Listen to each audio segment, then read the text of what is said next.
Welcome to Not Milk Never Milk. Subscribe if you're lactose intolerant. You begin by confirming the essentials.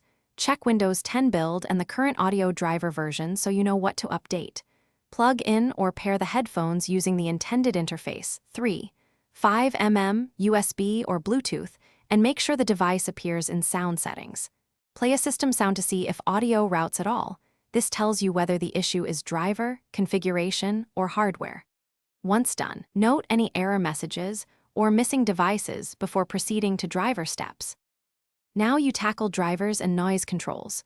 Open Device Manager, find the audio adapter, and choose Update Driver or Rollback if the problem started after a change.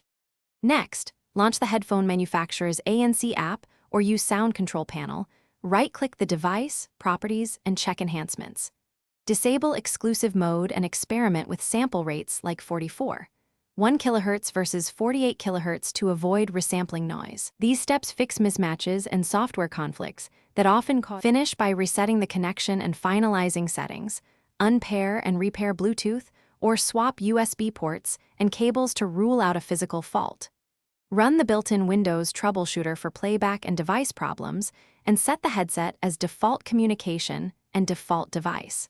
Make sure power-saving features are off for USB or Bluetooth adapters. If things still fail, test the headphones on another phone or laptop to isolate hardware versus Windows issues. This single check saves time and points next.